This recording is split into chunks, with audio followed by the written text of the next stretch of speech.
Hi friends, ನಮಸ್ತೆ. ಟೌನ್ಟಕ್ಗೆ ನಿಮಗೆಲ್ಲರಿಗೂ ಸ್ವಾಗತ. ಸೂರ್ಯಕುಮಾರರನ್ನು ಯಾವ ತಂಡಗಳು ಉಳಿಸಿಕೊಳ್ಳಲು ಕಸರತ್ತು ಮಾಡ್ತಾ ಇದೆ ಅನ್ನೋದನ್ನ ಈ ವಿಡಿಯೋದಲ್ಲಿ ನೋಡೋಣ ಸ್ನೇಹಿತರೆ. IPL 2025 ಮೆಗಾ ಹರಾಜು ನಡೆಯುವ ಮೊದಲೇ ಎಲ್ಲ ಫ್ರಾಂಚೈಸಿಗಳು ಕೆಲವೊಂದಿಷ್ಟು ಆಟಗಾರರನ್ನು ತಮ್ಮ ಹತ್ರ ಉಳಿಸಿಕೊಳ್ಳುವ ಅವಕಾಶವನ್ನು ಹೊಂದಿರ್ತವೆ. ಇದನ್ನೇ ರಿಟೈನ್ ಎಂದು ಕರೆಯಲಾಗುತ್ತದೆ ಸ್ನೇಹಿತರೆ. ಹೀಗೆ ಯಾವೆಲ್ಲ ಆಟಗಾರರನ್ನು ರಿಟೈನ್ ಮಾಡಿಕೊಳ್ತಾವೋ ಫ್ರಾಂಚೈಸಿಗಳು, ಆ ಆಟಗಾರರಿಗೆ ಮೊದಲೇ ಇಂತಿಷ್ಟು ಹಣ ಅಂತ ಕೊಡಬೇಕಾಗುತ್ತೆ ಸ್ನೇಹಿತರೆ. ಇಂತಿಷ್ಟು ಹಣ ಅದು ಆಟಗಾರರಿಗೂ ಮತ್ತು ಫ್ರಾಂಚೈಸಿಗಳಿಗೂ ಬಿಟ್ಟಿದ್ದು. ಆಟಗಾರರು ಅದಕ್ಕೆ ಒಪ್ಕೊಳ್ಳದೇ ಇದ್ದರೆ ಮೆಗಾ ಹರಾಜಿನಲ್ಲಿ ಭಾಗವಹಿಸುವಂತಹ ಅವಕಾಶವನ್ನು ಹೊಂದಿರ್ತಾರೆ ಸ್ನೇಹಿತರೆ. ಹಾಗಾಗಿ ತುಂಬ ಆಟಗಾರರು ಈ ಮೆಗಾ ಹರಾಜಿನಲ್ಲಿ ಕಾಣಿಸಿಕೊಳ್ಳುವ ಸಾಧ್ಯತೆ ಇದೆ ಸ್ನೇಹಿತರೆ. IPL 2025 ಸೀಸನ್ 18ರಲ್ಲಿ ಸೂರ್ಯಕುಮಾರ್ ಯಾದವ್ ರವರು ಯಾವ ತಂಡದ ಪರ ಆಡಲಿದ್ದಾರೆ ಎಂಬುದು ಕುತೂಹಲ ಮೂಡಿಸಿದೆ ಸ್ನೇಹಿತರೆ.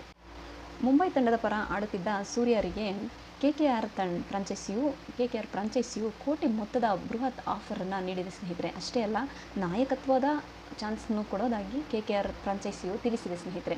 ಪ್ರಸ್ತುತ MI ತಂಡದ ಭಾಗವಾಗಿರುವ ಸ್ಕೈ ಸೂರ್ಯಕುಮಾರ್ ಯಾದವ್ ಪಡೆಯುತ್ತಿರುವುದು ಕೇವಲ 8 ಕೋಟಿ ರೂಪಾಯಿಗಳು ಮಾತ್ರ ಸ್ನೇಹಿತರೆ. ಮುಂಬೈ ಫ್ರಾಂಚೈಸಿ ಏನಾದರೂ ಸೂರ್ಯಕುಮಾರರನ್ನು ರಿಟೈನ್ ಮಾಡಿಕೊಳ್ಳೋದಾದರೆ ಬೃಹತ್ ಮೊತ್ತವನ್ನೇ ನೀಡಿ ಅವರನ್ನು ತಮ್ಮ ತಂಡದಲ್ಲಿ ಉಳಿಸಿಕೊಳ್ಳಬೇಕಾಗಿರುವ ಅನಿವಾರ್ಯತೆ ಇದೆ ಸ್ನೇಹಿತರೆ. ಏಕೆಂತ ಹೇಳಿದ್ರೆ, ಇಂಥ ಕಡೆ ಹಾರ್ದಿಕ್ ಪಾಂಡ್ಯ ಮತ್ತು ಜಸ್ಪ್ರೀತ್ ಬುಮ್ರಾರವರು ಸಹ ಬೃಹತ್ ಮೊತ್ತದ ನಿರೀಕ್ಷೆಯಲ್ಲಿದ್ದಾರೆ ಸ್ನೇಹಿತರೆ. ಹಾಗಾಗಿ ಸೂರ್ಯಕುಮಾರ್ ಯಾದವ್ರನ್ನು ಮುಂಬೈ ತಂಡವು ಉಳಿಸಿಕೊಳ್ಳುತ್ತಾ ಇಲ್ಲವಾ ಅನ್ನೋದನ್ನ ಕಾದು ನೋಡಬೇಕಾಗಿದೆ.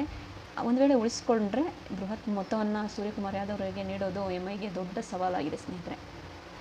ಸೂರ್ಯ ಇದುವರೆಗೂ ಮುಂಬೈ ತಂಡದಲ್ಲಿ ಒಟ್ಟು 9 ಸೀಸನ್ಗಳನ್ನು ಆಡಿದ್ದಾರೆ. 9 ಸೀಸನ್ಗಳಲ್ಲಿ ಆಡಿದರೂ ಅವರ ಸಂಭಾವನೆ 10 ಕೋಟಿ ತಲುಪಿಲ್ಲ ಸ್ನೇಹಿತರೆ. ಇಶಾನ್ ಕಿಶನ್ ಸೇರಿದಂತೆ ಹಲವು ಯುವ ಆಟಗಾರರು 10 ರಿಂದ 15 ಕೋಟಿ ರೂಪಾಯಿವರೆಗೂ ಸಂಭಾವನೆಯನ್ನು ಪಡೆಯುತ್ತಿದ್ದಾರೆ ಸ್ನೇಹಿತರೆ. ಹಾಗಾಗಿ ಸೂರ್ಯಕುಮಾರ್ ಯಾದವ್ ರವರು ಬೃಹತ್ ಮೊತ್ತ ಸಿಗದೇ ಇದ್ದರೆ ಮುಂಬೈ ತಂಡದಿಂದ ಹೊರಬಂದು ಮೆಗಾ ಹರಾಜಿನಲ್ಲಿ ಕಾಣಿಸಿಕೊಳ್ಳುವ ಸಾಧ್ಯತೆ ಇದೆ. ಇಲ್ಲವಾದಲ್ಲಿ KKR ತಂಡದ ಆಫರ್ನು ಸಹ ಒಪ್ಪಿಕೊಳ್ಳಬಹುದು ಸ್ನೇಹಿತರೆ. ಮುಂಬೈ ಇಂಡಿಯನ್ಸ್ ತಂಡದ ಅಧಿಕಾರಿಯೊಬ್ಬರು ಸೂರ್ಯಕುಮಾರರನ್ನು ರಿಟೈನ್ ಮಾಡಿಕೊಳ್ಳುವುದರ ಬಗ್ಗೆ ತಮ್ಮ ಫ್ರಾಂಚೈಸಿ ಒಳಗೇ ಮಾತುಕತೆ ನಡೆಯುತ್ತಿರುವುದಾಗಿ ತಿಳಿಸಿದ್ದಾರೆ. ಒಂದು ಸುದ್ದಿ ಮಾಧ್ಯಮಕ್ಕೆ ತಿಳಿಸಿದ್ದಾರೆ ಸ್ನೇಹಿತರೆ. ಆದರೆ ಸೂರ್ಯಕುಮಾರ್ ಯಾದವ್ ಆಗಲಿ ಮುಂಬೈ ಇಂಡಿಯನ್ಸ್ ಫ್ರಾಂಚೈಸಿಯವರಾಗಲಿ ಓಪನ್ ಆಗಿ ಇನ್ನೂ ಎಲ್ಲೂ ಬಾಯಿ ಬಿಟ್ಟಿಲ್ಲ. ನಿಮಗೆ ಯಾವ ತಂಡದಲ್ಲಿ ಸೂರ್ಯಕುಮಾರ್ ಯಾದವ್ ರವರು ಆಡಿದರೆ ಇಷ್ಟ ಅನ್ನೋದನ್ನ ಕಮೆಂಟ್ ಮಾಡಿ ಸ್ನೇಹಿತರೆ. Thank you.